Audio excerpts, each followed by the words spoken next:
Hey guys, welcome back to another video. Today we have a special treat for y'all. We're making gnome homes like you were just seeing. So first I start with the bottom of the gnome home and I center 3 pounds of clay.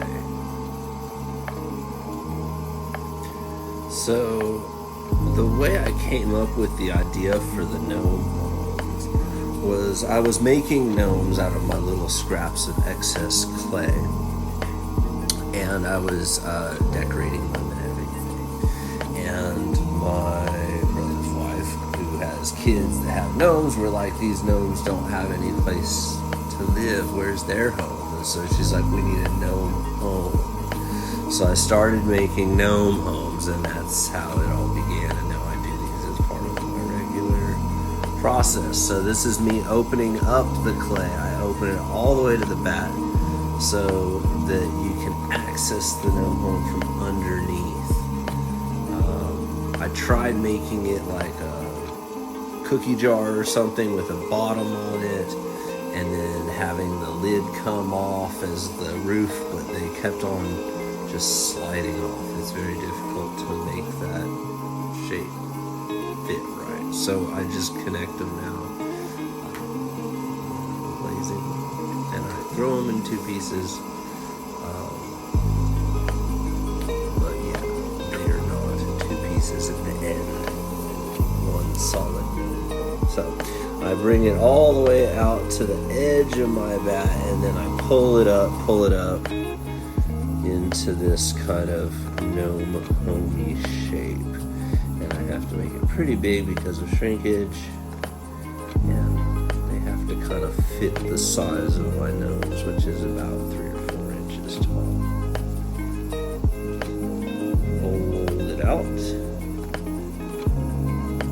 and I'm pushing more out with my inside hand than my outside hand, and then I start pushing more with my outside hand to make that kind of lip and make a nice rounded shape. Gnomes don't like square houses. Gnomes prefer round houses. Kind of like karate guys.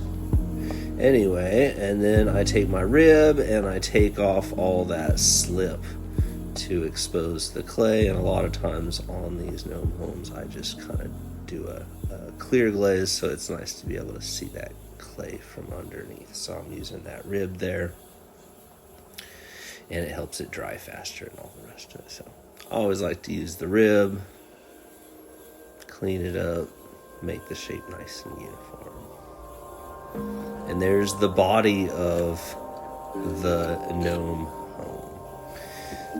Next, we trim the bottom, make it easier to take off, clean it all. It's always easier to do when it's wet than later on. Once it dries, it makes everything more difficult. So I go in with my wooden tool. I used to use my metal tool, but then it was like scratching my bats, and so I use the wooden tool, and then I use my metal tools just to kind of scrape away the extra. So that's my bottom, and then I just kind of smooth it, clean up the bottom with my sponge because I am not a savage.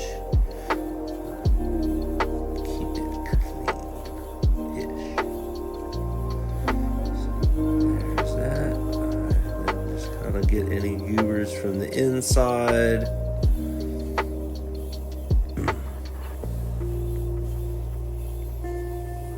And that is that body of the gnome home. Make sure that rim is level, because if it's not level, then the lid will sit cockeyed. It won't look right. So I try to make that top as even as possible so that the lid, the roof, will sit right and not look funny when it's on. Get any extra clay off of there. And there it is. The base of the gnome. 3 pounds of clay. It's probably about, right now, 8-9 inches tall. 7 inches wide.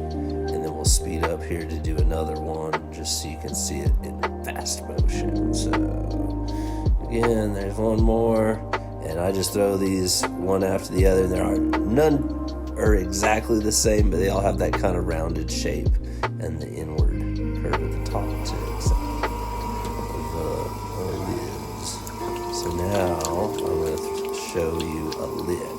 The lids, we start with 2 pounds of clay, and we center that well because we're doing this one in a closed form. It's super important that we cone up and down a little bit, because when you close it, any little bumps that you run across are going to make that closed-in form warp, and you can get weird-shaped roofs, which is sometimes fun. Sometimes we like that, but we always go for a long, tall roof. So just like the body, I open it up all the way to the bat. I'm taking my time, and if you can see in my right hand, I'm holding a sponge, and as I squeeze that sponge, it goes down my fingers and onto the side of the pot, so I don't have to stop and dip my hands and stop and dip my hands. I do get it wet, like in between. So then I thin the walls in between my fingers like that. I call that scissoring the clay, or scissor me timbers if you prefer. Anyway, I bring it up into a volcano shape with the scissors, and then I do my first pull. In this pull, I'm just gonna try to bring that hole in a little more, but really get more height out of the clay. I try to get it as tall as possible, because sometimes I lose the top of it when I do these closed forms. But I want to make this into a gnome hat shape. So this is the Potter's Gang sign 6-point closing in technique, and there it is. Closed it right in on the first time. I love this B-mix. I'm pretty sure I'm using B-mix here. Collars in so nicely. So there's another one. The gnome roof.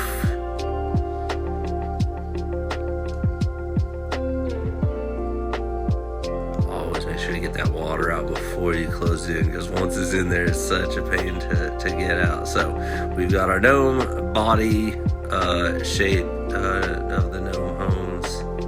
Looks like that. And the roofs look like that.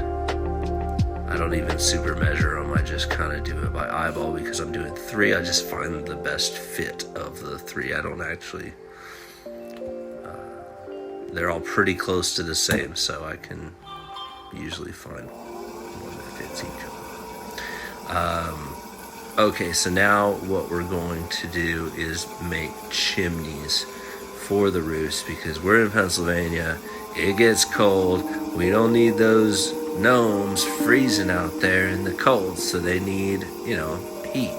So we're gonna give them chimneys so they can have their little fireplaces in their houses on those cold Pennsylvania nights. So yeah, I just kind of do almost like a lathe method, just carving into it with my finger, squeezing it in a little bit here and there, and just making it into this mushroomy gnome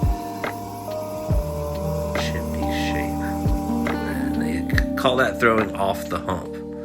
So I use just my wire tool. I cut it at an angle and lift it off. And I will put it then over to the Gnome Home, which I have let set up now for maybe half a day. I put a little slip from my fingers on there, and I just attach it right on there. Cut it at that angle, so it's pretty fit already, but then I just finish it off with my finger. Nice little chimney for my gnome home. And here's a couple more in fast motion in case you missed it.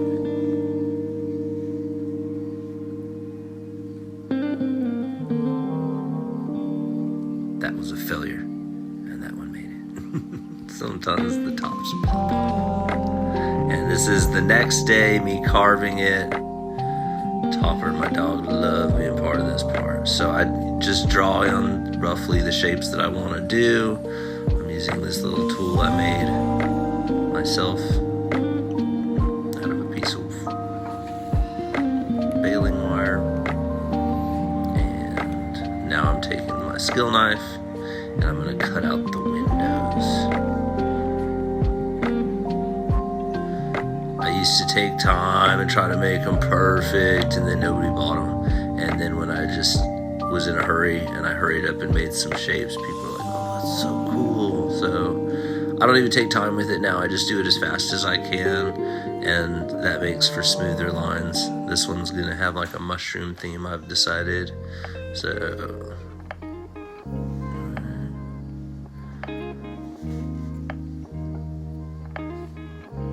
most of these burrs, because there are some burrs left over, I'll clean up the next day, but some of them I get right away. We're cutting the windows. Like I said, just loosey-goosey. It's almost like the worse I do them, the more people want them. So I spend very little time trying to make them perfect or make every line parallel or anything like that.